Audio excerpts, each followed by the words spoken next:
Have you ever had that specific nightmare? You're in a foreign country, you walk up to someone, you open your mouth to say something really clever, and what comes out is just absolute nonsense. Oh, the classic language paralysis. Or, even worse, you say the words perfectly, the grammar's textbook, but the person just stares at you like you have three heads. Exactly. It's that uncanny valley of language. You're technically speaking English, but you're not speaking English. You're just translating in your head word for word, and somewhere in that process, the whole point just dies. It's such a common frustration. Mhm. And it really gets at the difference between, say, knowing the code and knowing the culture.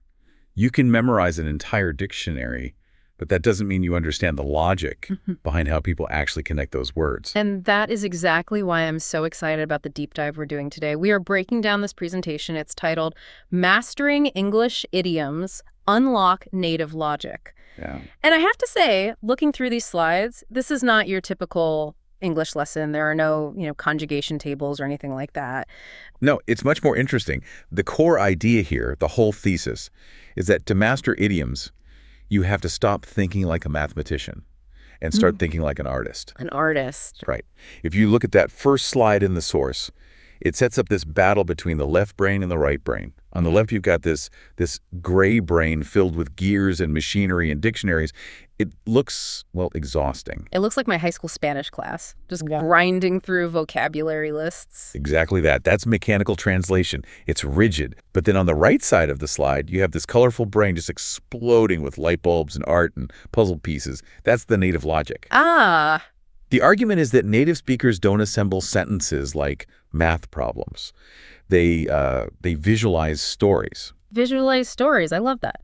So our mission today is to go through this presentation slide by slide, and we're going to decode these specific idioms, but we're not just defining them. We're going to try to see the movie that plays in a native speaker's head. We're going to unlock the logic. Okay, let's start with the philosophy, because slide 2 really creates a visual for why this fails so often. It's called the problem with literal translation. This graphic is so simple, but it's so effective. It just shows an equation. A square plus a circle. Okay, pretty simple geometry. Right. But if you're a literal translator, you just smash those two shapes together. You take a word from your language, the square, and you jam it against an English word, the circle.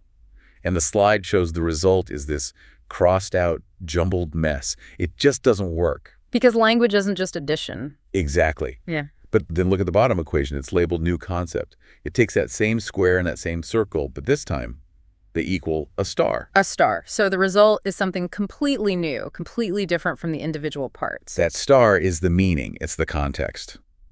And the source introduces this three-part framework that I think is brilliant. To learn an idiom, you need three layers. You need 1, the anatomy. Who works into that? The words. 2, the bridge, the phrase itself. And then 3, the real meaning, the star. There's a quote on the slide that just nails it. Don't just memorize the words, visualize the story. So, okay, let's stop talking theory and actually do this. We're moving to the first category on slide 3, emotion. This is a great place to start. Emotions are universal, but how we describe them is completely cultural. The first idiom is over the moon. Okay, so let's look at the anatomy visual here. It's an arrow curving over a crescent moon. If I'm thinking literally, I'm thinking space travel, or maybe a nursery rhyme about a cow. Yeah, the nursery rhyme connection. But look at the story image on the right. Just describe what you're seeing there. Okay, it's a woman in a business suit. She's jumping straight up in the air. Papers are flying everywhere. Her arms are raised like she just won something. And the context says, job offer. So definitely not an astronaut. She's in an office. But the feeling is all about altitude. And this gets to a really key piece of native logic in English. Positivity is almost always up. Think about it. We say things are looking up, your spirits are lifted, you're on cloud 9. Happiness in the English psyche, it sort of fights against gravity. So over the moon is the ultimate expression of that verticality. You're not just happy. Your energy is so explosive you've flown past the highest thing you can see in the night sky. So the logic isn't about the moon as a rock in space. It's the moon as a height marker. Precisely. It's hyperbole. She was over the moon when she got the job. Yeah. You're painting a picture of her energy literally leaving the planet. If you just translate very happy, you lose all of that explosive vertical imagery. That makes so much sense. It's dynamic. Okay, let's flip the emotion. Slide 4 is about fear. The idiom is get cold feet. I love the illustration for this one. It's hilarious. So the anatomy breakdown shows the word get, a snowflake, and some footprints.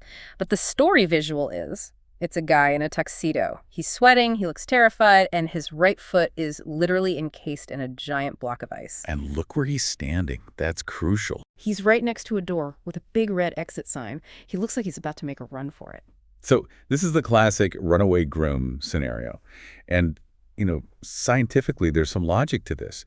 When you go into fight or flight, your blood actually grains from your extremities, your hands and feet, and goes to your core. So they literally get colder. Wait, so there's a real biological basis? There's a connection, for sure. But the native logic here is more about movement. If your feet are frozen in a block of ice, what can't you do? You can't walk. You're stuck. Exactly. And that's the nuance people miss. Getting cold feet isn't just about being scared in general. You don't get cold feet when a tiger's chasing you. You get cold feet about a plan. It implies a sudden inability to move forward with something you've committed to. That is a huge distinction. So it's specific to, like, backing out of something. Yes. A wedding, a big presentation, asking someone out. He was going to propose, but he got cold feet at the last minute. The image is someone freezing in their tracks right at the finish line. I love how physical that is. It grounds the abstract idea of doubt into something you can almost feel in your toes. English is a very somatic language. Very physical. Let's see if that holds up. Next category, slide 5, description and value. The idiom is a piece of cake. This is one of the most common idioms you'll ever hear. The visual contrasts a slice of cake with a whole cake. But the context image is a student. He's at a desk, he's spinning a pencil on his finger, leaning way back, looking totally relaxed. His test paper is marked 100%.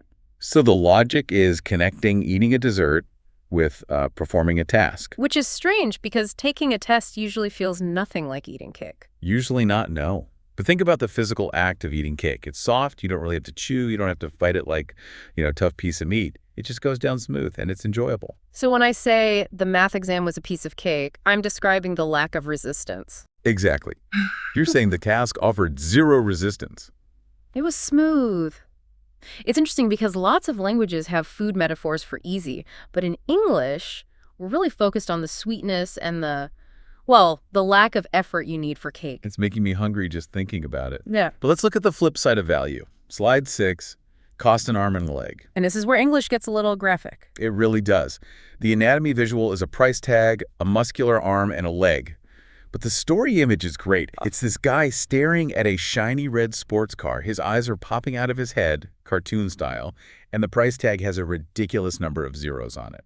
We all know this means very expensive. Yeah. But let's unpack the native logic. Why limbs? Why an arm and a leg? Well, they're important, obviously. They're vital. You can't put a price on your arm. So the logic here is actually about sacrifice. Sacrifice. Yes. If I say that car is expensive, I'm stating a fact. It's a neutral observation. But if I say it costs an arm and a leg, I am telling you how the price feels. It implies that paying for it would be physically painful. It would require giving up a part of myself. It adds that emotional weight. It's very dramatic. English speakers love a bit of drama. We don't just spend money. We literally sacrifice our bodies for things. A very vivid way to complain about prices, that's for sure. Okay, let's move on to perspective and experience. Slide 7, a breath of fresh air. I really appreciate the artwork on this slide. It does such a great job of showing the contrast. Describe it for us. So on one hand, you have this gray, drab office scene. It looks stuffy. People are slumped over their keyboards. They have dark circles under their eyes. The whole thing just screams boredom and stagnation. It looks like 4:45 p.m. on a Friday. Exactly. And then, walking right down the middle, is this woman dressed in bright green. She is literally glowing. There are these little wind lines and leaves swirling around her. She's full of energy. So logically, this is linking back to the actual physical sensation of air quality? Right. Imagine you've been in a stuffy meeting room for hours. The air is recycled. It's warm. It's putting you to sleep. Then someone opens a window. That cool breeze hits your face. What happens? You wake up. It's a shock to the system. It feels clean. And that is the star. Meaning here, when we say a person is a breath of fresh air, we're not just saying they're a nice person. We're saying they are a relief from the current situation. So you need that negative context for the idiom to really work? Usually, yes. It implies a contrast. Her positive attitude was a breath of fresh air in our complaining office. You have to have the stale air for the fresh air to really matter. That's a great nuance. It's about breaking up the monotony. Okay, next up, slide 8, an eye-opener. So we have a bit of a visual pun here in the anatomy part. It shows a human eye and an old-school metal can opener. Which gives me a very uncomfortable mental image. Please tell me the native logic isn't about, like, physically prying your eyelids open? Thankfully, no, though it does have a bit of a Clockwork Orange vibe. But no, the logic here is about the function of an opener. A can opener reveals what's hidden inside a sealed container. An eye opener reveals a reality that was previously hidden from your mind. The story image shows a backpacker. He's walking through a really intense street market. Looks like maybe India. There are spices, crowds, different kinds of architecture. He just looks stunned. He's seeing a world he didn't know existed. The example sentence is, traveling to another country was a real eye-opener. So it's deeper than just surprising. Oh, much deeper. A surprise is a birthday party. An eye-opener is a paradigm shift. It changes your whole worldview.